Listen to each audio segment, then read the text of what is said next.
Now it's time to give out some awards, and that's brought to you by our friends at Campbell, Cunningham, Taylor, and Hahn. Look at me. No contacts, no glasses. I'll tell you more.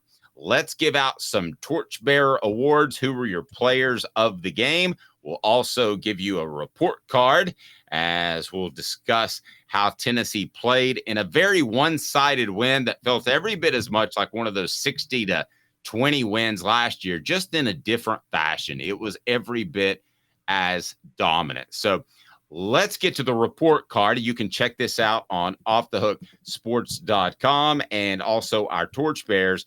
Highly encourage you to do that as Caleb dives into those. And that's a thankless job because you always get ripped for your report card, especially by players and coaches. It just happens. Let's start with quarterbacks. I'll tell you if I agree with and if I disagree by more than a grade. I'm not going to quibble over a minus or a plus. I'll say that's crazy. All right, quarterbacks C. I'm going to start. That's crazy. I liked what Joe Milton did. I thought his footwork was better. I think you go into it grading on a curve, Caleb, in that he's just not going to ever be very, very accurate. Well, I don't grade on a curve. I have a standard, and you either meet that standard or you don't. And I got that. Joe Milton, I think that, I think he's looking – he is what he is. You can win with what he is. But that you can't – that underthrow to Jacob Ward that should have been a touchdown, that was a bad one. The 50-yard pass to Squirrel White, he does not get any credit for whatsoever. That was all Squirrel White making that play. He had nothing to do with that play right there. And the first interception, didn't see a safety over the middle. You got to know, you've got to read the safety if he's dropping back into cover 3. Even if they're disguising with cover 2, you've got to read the safety if he's dropping back. So that read was absolutely horrendous. And it's the first time I've seen him do that. So I'm giving him a little bit of a pass.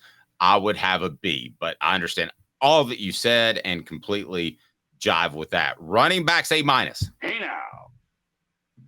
Yeah, it would have been A+ if Jabari Small did not have one fumble at one point that Brew McCoy recovered. That's the only reason this isn't an A+.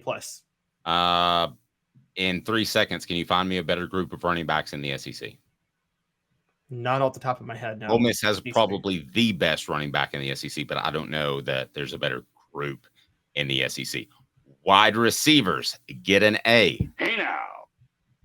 I agree. Wide receivers did everything right. I couldn't do A+ because none of them had a touchdown. There wasn't like a spectacular stat line, but they didn't do anything wrong. And Squirrel White, again, like I just mentioned, that catch is the catch. It's right now it's the catch of the year. Not only was it a bad throw by Joe Milton, but he was interfered with the whole time on that play.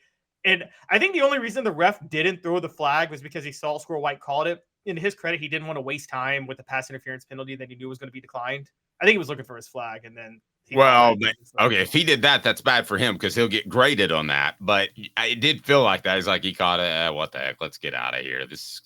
You can feel it on the field when a team's getting outplayed. And South Carolina was getting outplayed both up front and at the skill positions. Tight ends A-.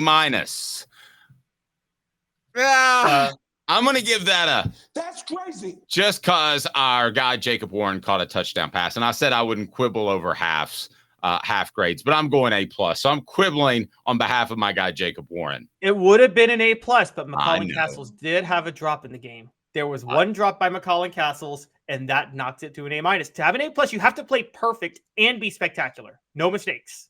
Okay? Like Denzel Washington and remember the Titans. You drop a pass, you run a mile. I understand, but I'm looking out for my guy Jacob. Offensive line A-. I'm going to argue with you again. That's crazy. Because for Coop's sake, it was great to see him back. I'll give him an A+, but you tell me why you did not. Because even though he's better than Andre Carrick, one that's a very low bar to clear, Ollie Lane still missed a couple of blocks at left guard, and he had a penalty. A-. That's true. Defensive ends, you gave an A. Defensive tackles, you mean? Oh, defensive tackles, A-. Hey now. I agree. Yep, defensive tackles A-. Would have been an A+, but that one run play, that 175-yard touchdown, I mean, that was partially on them. So defensive ends, you give an A. Hey now. No argument. Yep. 6 sacks on the. I said they need to show up. They showed up, and the younger players showed up. James Pierce and Joshua Josephs showed up more than Tyler Barron and Roman Harrison. Just want to point that out. Linebackers, I'm giving both. Hey now. And That's crazy. I want to see from the coach's perspective more Arian Carter. So that's not really on the linebackers. They played great at an A-. I agree with that. But I just want to see more from Arian Carter. I want to see him more on the field. I want to see him doing some elite type of stuff, lining up at different positions. So A- is great for the actual play, but I want to see Tennessee's coaches do more with him. They were out of position on the one running play for a touchdown, which makes it an A-. I kind of agree, but right now you can't put him in over Aaron Beasley. Look, I'm eating a little crow on this. Aaron Beasley was amazing. Forget his stat line. How many times did he take the right angle to the outside to force the runner in? I mean, I've never seen a linebacker. I haven't seen a linebacker at Tennessee this good at taking the right angle in years. And I mean, years. This is rare. Wow. Good stuff, man. So Caleb goes from not hating, but thinking Aaron Beasley can't play to now one of the best in years, a turnaround, which just shows you that we don't get our feet dug in the ground and refuse to change our opinions. Secondary, A+. What? Hey now. Pick 6, Spencer Rattler held 169 yards passing. Wesley Walker is a big reason it's an A+. How many open field tackles, Dave, did Wesley Walker make? A lot. I don't have the number. But it seems like he snuffed out a bunch of runs that could have been disastrous if he doesn't wrap them up in the open field. So yeah, A+ for secondary. Can't believe that. After an F- last year against South Carolina, an A+ this year. Kicking game, A-. Let's run through these before we get to Spencer Riley. Kicking game, Jackson Ross, great punting. Yeah, Charles Campbell made both field goals, no issues.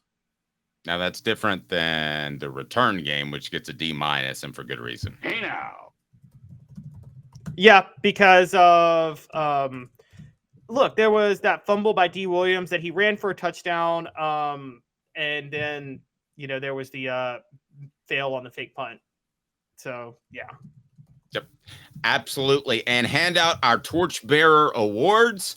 You tell me who you thought were the top players in the game on Saturday, Caleb. So give out the Torchbearer Awards.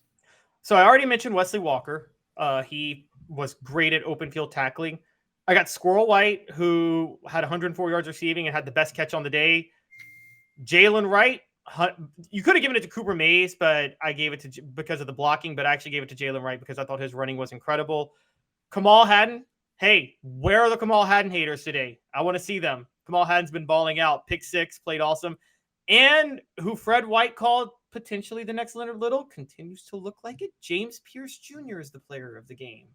He had 2 sacks, but he was all over the field. Boy, he's good. I'm just telling you, he's good. Dan says the kicking out of bounds has to stop. That does. I think it will. That was off an unsportsmanlike conduct penalty. Be fair on that, though. Yeah, but I also think that Josh Turbeville needs to not try to kill the ball every single time. He has a very strong leg. He can kick it 80%, and it's going to go into the end zone. So you're good with that.